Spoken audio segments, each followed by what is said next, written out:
Hey everybody, welcome to Let's Get Logical, giving you the tools to apply critical thinking and logic to your everyday life. Today, we're highlighting a skill that you'll need in order to have a good conversation. Now you've got me curious. What is it?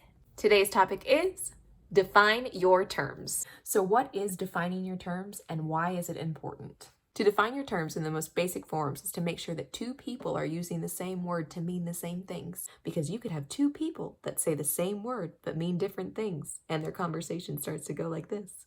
And if that were to happen, it would basically be impossible to have any kind of meaningful conversation, whether that's face-to-face, on a Facebook post, or a debate. And that's why this is crucial.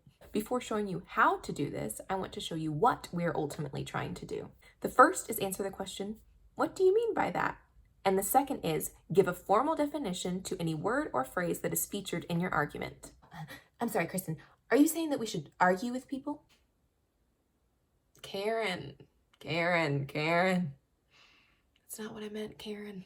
That's a perfect example for you to know how I define the term argument. In this case, a debate and not a verbal fistfight. Don't be a Karen. So, how do we practically do this? There are 3 quick steps that will help you in defining your terms. Number 1, anticipate your audience. So by this, I mean a couple of things. You definitely want to put yourself in the shoes of the reader to see what things you might find confusing. But you also want to assume that the person on the other side of that screen is your worst critic. Some of y'all are getting on Facebook and I'm thinking that you're expecting to talk to your grandma or something. Oh, I'm just so excited you've written such beautiful things. The world needs your logic. How could anyone ever disagree with you? You're perfect. And instead of grandma, you get Gordon.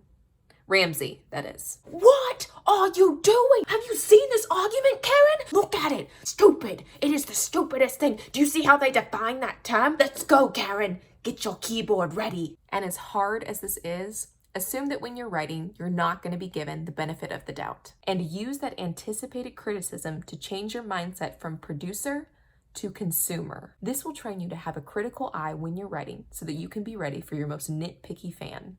Number 2, be familiar with mainstream vernacular, or slang. Make sure you have a basic working knowledge of how the word or phrase you choose is used in the general public. You also want to be aware how the formal dictionary definition and the informal slang definition can vary from person to person.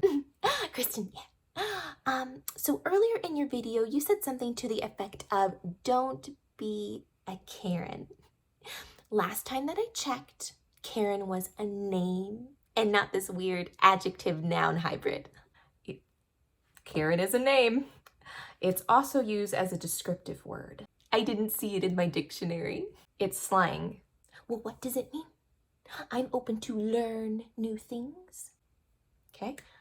Being a Karen is losing it when one minute detail is off. She complains about every common thing that doesn't go her way. She gets into everybody's business. Karens go out of their way to instigate and always take things to the next level. She's the center of her own universe. You're sure you've never heard of this before? She's entitled. Why didn't you say that? Entitled. Oh, Karen. Don't be a Karen.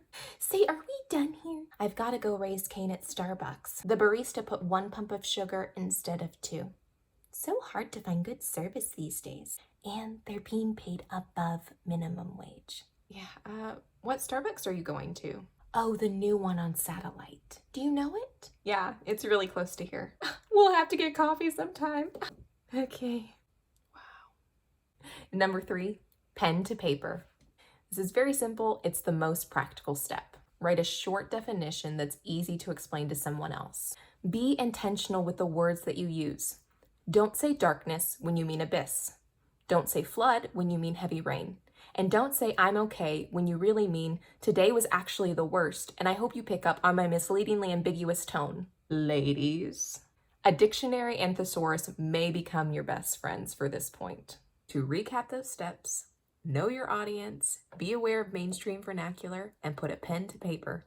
Thanks for watching. I hope this tool helps you in your everyday life.